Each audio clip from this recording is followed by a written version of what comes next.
Bismillahirrahmanirrahim.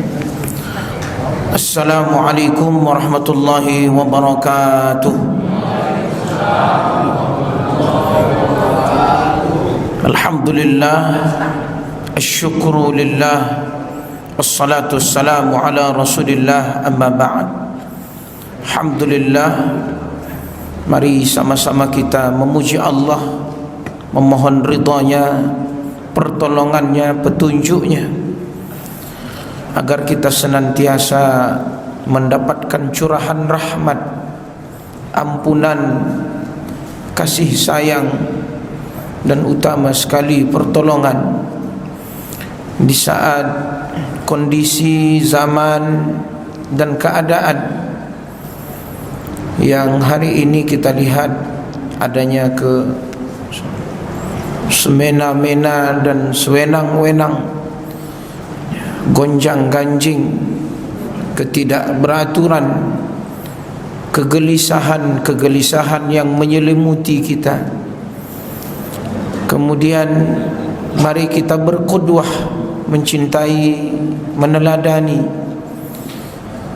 menghadirkan sejarah Nabi, kisah terbaik, perjalanan hidup, perjuangan adalah perjuangan kepemimpinan yang dicontohkan Rasulullah sallallahu alaihi wasallam, sehingga menjadi cahaya dan rahmat untuk seluruh alam, sehingga negeri-negeri itu aman dan nyaman, subur makmur, dan akhirnya mereka yang ada di muka bumi ini mudah untuk beribadah, menyembah Allah dengan tatanan kehidupan di atas naungan dan kasih sayang, hingga aturan-aturan Allah Subhanahu wa ta'ala pun ditetapkan atau diterapkan. Jamaah sekalian yang dimuliakan Allah, izinkan di pertemuan kali ini saya ingin menyampaikan tema tentang karakter seorang pemimpin. Siapa pemimpin itu sebenarnya? Dalam istilah Al-Quran yaitu khalifah. Wa ja'alna minkum a'immatan yahduna bi amrina, ja'alna minhum a'immah, ya, para imam, yahduna bi amrina lamma sabaru. Dan kalimat imama juga ada dalam Al-Quran. Ulil amr juga ada dalam Al-Quran. Ati'ullaha wa ati'ur rasul wa ulil amri minkum. Ikhwatal iman rahimakumullah, saya ingin merunutkan perkara tentang pemimpin ini, karena ini bicara bukan hanya sehari, sebulan, atau setahun, atau bahkan periodenya 5 tahun atau 10 tahun. Ini adalah bicara turun-temurun, karena bicara pemimpin ini adalah bukan hanya sekadar siapa yang menang, siapa yang terpilih, siapa suaranya yang terbanyak. Tidak, karena ini bicara kualitas. Ini bicara, kalau dalam hadis disebut kullukum ra'in wa kullukum mas'ulun ar ra'iyatih. Yang harus digaris bawahi adalah mas'ul. Kita ini bukan hanya sekedar memimpin atau dipimpin, tapi pertanggungjawaban dari kepemimpinan. Ayah pemimpin kepada istri dan anak, RT rukun tetangga, RW rukun warga, lurah, camat, lebih besar ke atas, lebih lagi banyak yang dipertanggungjawabkan. Jadi ini bicara bukan dunia, tapi ini hal yang penting, dunia akhirat. hal yang penting dari agama. Dan ini bukan hanya sekedar menghina atau menyudutkan pemimpin yang tidak baik, tak ada gunanya. Ilmu ini untuk kita, terutama di rumah, di masyarakat, karena kita ini pemimpin. Begitu pentingnya kata Nabi, iza kuntum salasan, kamu misal mau pergi ke Sumbar, ada 3 orang, itu kata Nabi, fa'amiru ahadam minkum, tunjuk 1 orang leadernya. Nanti kalau terjadi masalah, maka kita serahkan kepada amir, pemimpin perjalanan kita. Makanya istilah haji itu ada karom, ada karu, ada ketua kloter. Itu mengikut sunnah Rasul dalam hal apapun. Dan yang paling simple, yang paling mudah itu 5 waktu ada pemimpinnya, imam. Itu tidak perlu cari contoh yang lain, imam. Bayangkan, bisa jadi keledai kita kalau mendahului imam. Bayangkan itu. Dan menariknya, saya baca sirah sejarah Nabi, ketika Nabi wafat, siapa yang menggantikan? Sayyidina Abu Bakar. Wafat Sayyidina Abu Bakar, siapa yang menggantikan? Sayyidina Umar, Sayyidina Utsman, Sayyidina Ali. Saya baca salah satu ciri khas syarat yang menggantikan setelah wafatnya Nabi itu adalah imam sholat.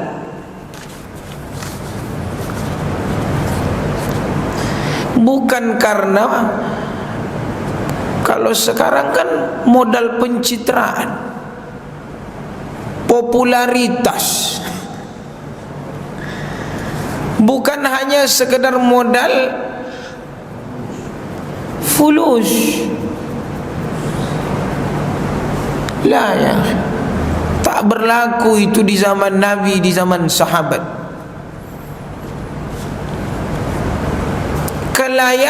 Kelayakan ini semestinya itu yang harus digodok, diamandemen. Makanya saya baca tentang ciri-ciri hari kiamat, tentang kepemimpinan. Justru nanti akan terjadi pemimpin itu yang baik sifat maupun mungkin hakikatnya kekanak-kanakan.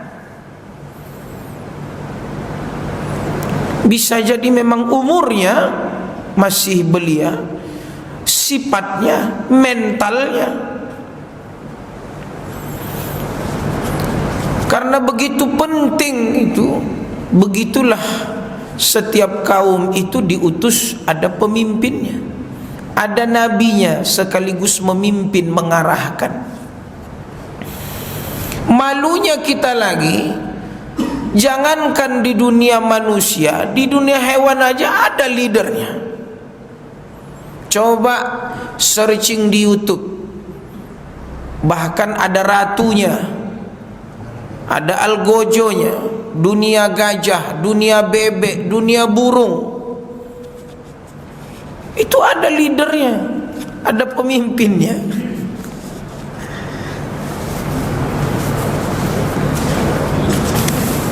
Baik, kita masuk ke tema kita, ya akhul Islam. Dan mohon maaf ini ya, materi ini walaupun di luar kapasitas saya berusaha menyampaikan ini. Walaupun contoh-contoh ini nanti ketika melihat kepemimpinan yang akhir-akhir ini memang jauh panggang dari api. Mau tak mau, apa boleh buat, ya, apa boleh buat.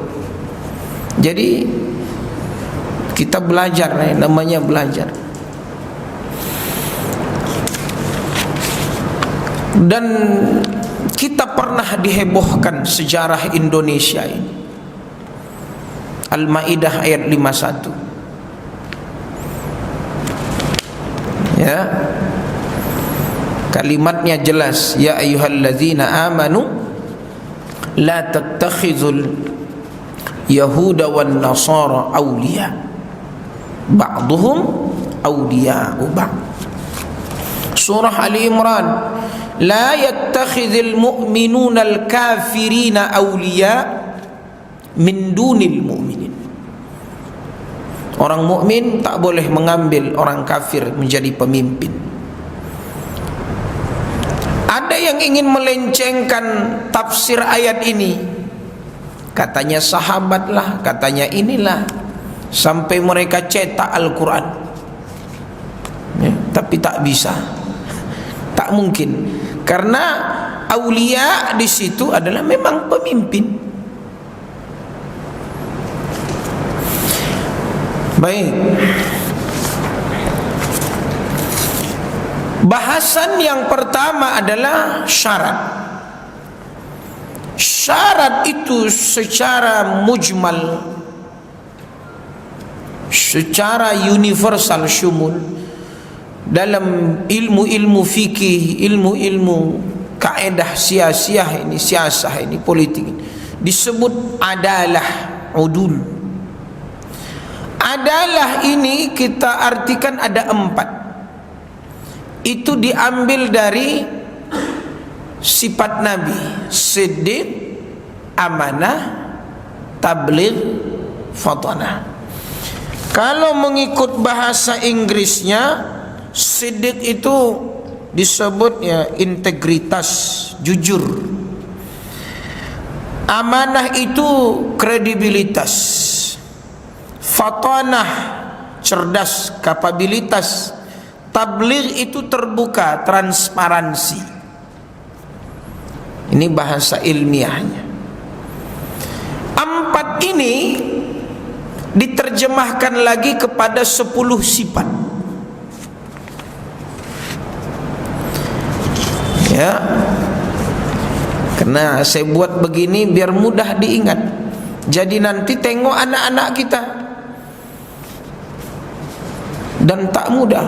Adalah ini, itulah yang disebut 4 tadi, siddiq, amanah, tabligh, fatanah, melahirkan 10 muwasafat, karakter sifat. 1, salimul aqidah. Mau jadi pemimpin, akidahnya harus bersih, salim, menurut fikih politik ya. Jangan bawa kemana-mana.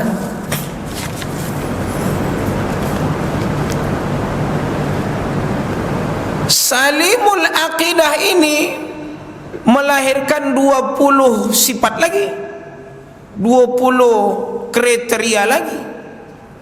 Termasuklah tidak boleh mengkafirkan, tak boleh pakai jimat-jimat, ramal-ramal, menyembah kubur, menyembah pohon, hal-hal yang berbau syirik, dunia klinik jin, keyakinan-keyakinan selain kepada Allah. Ini semua harus bersih kalau mau jadi pemimpin. Kenapa? Ternyata ulama atau pemimpin dulu firasahnya itu tajam. Ada musuh, menang, kalah, itu tergambar dengan apa? Basirah. Ini kalau kata orang, basirahnya itu. Kenapa? Karena dekatnya dia dengan Allah. Yakinnya dia dengan kalimat la ilaha illallah Muhammadur Rasul. Dengan apa pemahaman keyakinan dia? Karena kalimat itu sumpah, karena kalimat itu janji, karena kalimat itu ikrar. sehingga sumpah janji ikrar itu terucap, sengaja diucap, diyakini dengan hati dan diamalkan. Andaikan setiap pemimpin memahami salimul akidah ini, Masya Allah. Kenapa? Khasyah, takut disertai dengan cinta kepada Allah itu terpancar dari ucapan-ucapannya, terlihat dari kasih sayang, terlihat dari kebijakan-kebijakannya. Khasyah terlihat dari pemaafnya dia, lutf, kelembutan, empati, simpatik. Tapi lihat, jika ini tidak ada, muncul kekasaran dan lain sebagainya. Maka akidah tauhid, akidah iman yang nanti akan menjadi syaja'ah, optimis, sa'adah, bahagia, itu nampak ketika dia memimpin itu penuh dengan firasat dan bimbingan Allah Subhanahu wa ta'ala. Ini ayat-ayatnya banyak. Kata Allah, auzubillahi minasyaitonir rajim, innani anallah la ilaha illa ana fa'budni. Aku Allah, kata Allah. Innani anallah, sesungguhnya aku Allah, kata Allah. Tiada ilah selain aku, kata Allah. Sembahlah aku, kata Allah.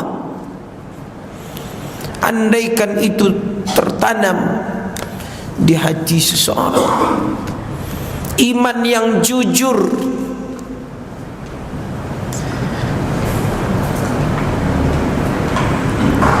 maka kata Allah begini, ya ayyuhalladzina amanu taqullah